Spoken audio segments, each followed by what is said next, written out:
दुनिया में जितनी भी मोहब्बतें हैं उनमें से एक खास किस्म की मोहब्बत है जो अपनी मिट्टी से होती है। वो मिट्टी जहां आप पैदा होते हैं, जहां आप पढ़ते लिखते हैं, जहां खेलते कूदते हैं, जहां का दिन रात सुख दुख सब आपके बचपन के साथ शुरू होता है। सोचिए, जब भी कोई आदमी उस मिट्टी से जुदा होता है तो वो कितने दर्द और कितनी तकलीफ में होता है। बात लगभग सन 1940 के आसपास की है। 7 से 8 बरस का एक बच्चा पाकिस्तान के पंजाब प्रांत के छोटे से कस्बा दीना में पैदा हुआ। उसकी स्कूलिंग वहां हुई। स्कूलिंग से मेरा मतलब प्राथमिक एजुकेशन उसका वहां हुआ। उसका बचपन वहां बीता। यार दोस्त, खेत खलियान, सुबह शाम सब कुछ उसका वहीं बीता। एक बिल्कुल कहें कि एक गंदा सा बच्चा, जिसे आप देख के कहेंगे कि भाई ये बच्चा जो है मतलब जैसे नॉर्मली ना गांव के और कस्बाई के बच्चे जिस तरीके से होते हैं, जो धूल में खेल रहे होते हैं, जो झाड़ों पे चढ़ जाते हैं, जो तालाबों में नहा रहे होते हैं, कुछ इस किस्म का। वो बच्चा जब देश का विभाजन हुआ तो हिंदुस्तान आ गया, या कहें उसकी किस्मत उसे यहां ले आई। यहां आने के बाद सफर शुरू हुआ उसका। अब आप सोचिए, वो अपनी मिट्टी से जुदा हो चुका है। वो मिट्टी जहां वो 7 से 8 बरस बिता चुका है। हिंदुस्तान आने के बाद एक नया युग, एक नया दौर और नई चीजें शुरू हुई। समय बीता।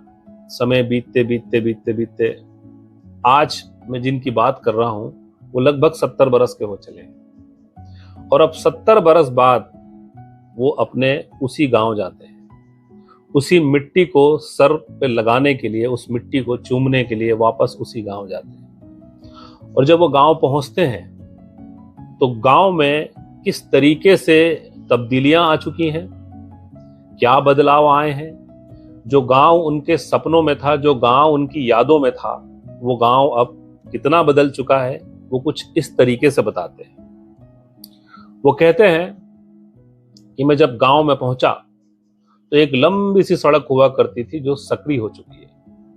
उस सकड़ी सड़क को पार करके मैं अपने घर तरफ बढ़ा, और जैसे ही अपने घर के सामने पहुंचा तो मैंने देखा कि पीछे से मुझे देखने के लिए तमाम लोगों की भीड़ आ चुकी थी।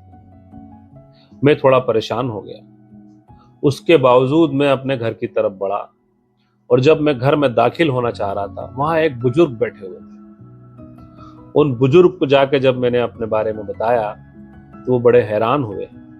उन्होंने मुझे हैरानी के साथ ये बात कही कि तू इतने बरस के बाद आया है, तेरे पिताजी इस घर का किराया लेते थे, अब तू किराया लेने आया है, ले ये 5 रुपए तू ले इस घर का किराया, क्योंकि तेरे पिताजी भी ये किराया लिया करते थे। उसके बाद घर के लोगों ने उन्हें घर के अंदर बुलाया।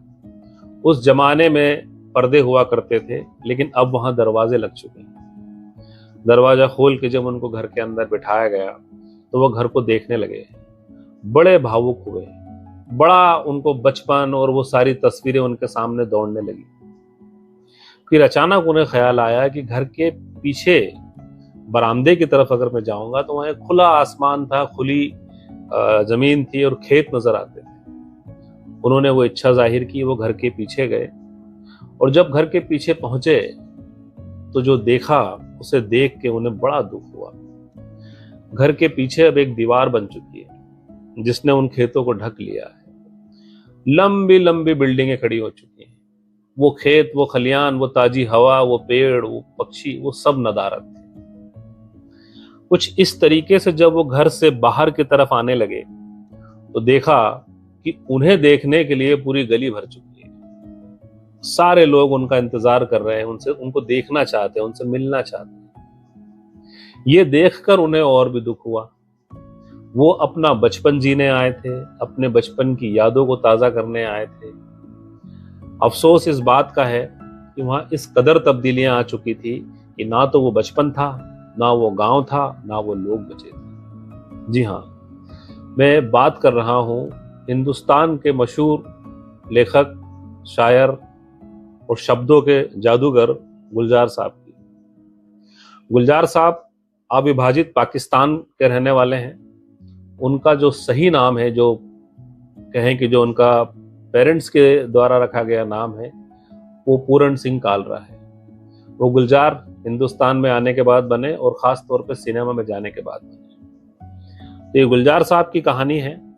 अब यहाँ नोट करने वाली बात है, आप भी इसको समझिएगा कि अगर गुलजार साहब के गीतों को हम समझें या गीतों पे थोड़ा सा ध्यान दें हम, जो उन्होंने लिखे हैं, तो उसमें कहीं ना कहीं उन्हें उनकी मिट्टी से दूर होने का दर्द जो है, वो दंज जो है, वो नजर आएगा। जैसे एक गीत है उनका, रुके रुके से कदम रुक के बार बार चले। आप उस गीत को देखिए और उसको रिलेट करिए। आंधी फिल्म का जो उनका एक बहुत पॉपुलर सॉन्ग है कि तेरे बिना जिंदगी से कोई शिकवा तो नहीं, शिकवा नहीं, शिकवा तो नहीं। ऐसे तमाम गीत जब आप गुलजार साहब के सुनेंगे तो आप रिलेट कर पाएंगे कि 70 बरस बाद वो जब उस गांव में पहुंचे थे तब, और 70 बरस पहले, एक लंबा सफर, मतलब 7 दशक बीत चुके हैं। 7 दशक के बाद कितनी तब्दीलियां आ चुकी हैं, कितने बदलाव आ चुके हैं, क्या क्या बदल चुका है। खैर, गुलजार साहब के शब्दों में ही मैं बताना चाहूंगा। गुलजार साहब बहुत दुखी हुए, अपने गांव पहुंचे। वो सब जो उनके दिमाग में था, जो उनकी यादों में था, वो सारी यादें उनकी भूल चुकी थी।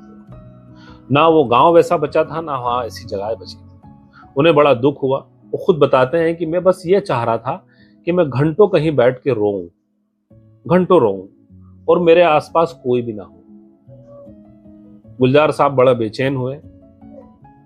बड़ी शिद्दत से जो है उन्होंने ये सोचा था कि मैं अपने गांव जाके उन चीजों को वापस वैसे ही देख पाऊंगा, वैसे ही महसूस कर पाऊंगा, उस बचपन को मैं जी पाऊंगा, उस बचपन के करीब जा पाऊंगा। दुर्भाग्यवश ऐसा कुछ भी नहीं हुआ। खैर, ये तो आप भी जानते हैं, दुनिया जानती है, प्रकृति का नियम है। हर जगह तब्दीलियां आती हैं, वहां भी आई। पाकिस्तान का दीना कस्बा आज बड़ा शहर बन चुका है। तमाम आबादी, तमाम डेवलपमेंट हो चुके हैं। गुलजार साहब जो पाकिस्तान छोड़कर आए थे, जो दीना छोड़कर आए थे, वो दीना अब हाईटेक सिटी हो चुका है। खुद गुलजार साहब भी अब बहुत बदल चुके हैं। वो दीना के, अब तो स्वाभाविक सी बात है, वो दीना का गंदा सा बच्चा, मेले से कपड़े पहने हुआ बच्चा तो नहीं है। तो दोस्तों, इस वीडियो को बनाने का मकसद यही है कि दुनिया में तमाम लोग हैं जो अपना घर छोड़ के बाहर निकलते हैं, कुछ मजबूरीवश, कुछ शौक पूरा करने के लिए। जो शौक पूरा करने के लिए निकलते हैं उनका तो मैं नहीं जानता, लेकिन जो मजबूरी में निकलते हैं उनका जरूर जानता हूं, उनका दर्द मैं समझता हूं। घर छोड़ना दुनिया छोड़ने के बराबर होता है। बस फर्क इतना है कि आप सांस ले रहे होते हैं, लेकिन आपका शरीर और मन घर में लगा होता है।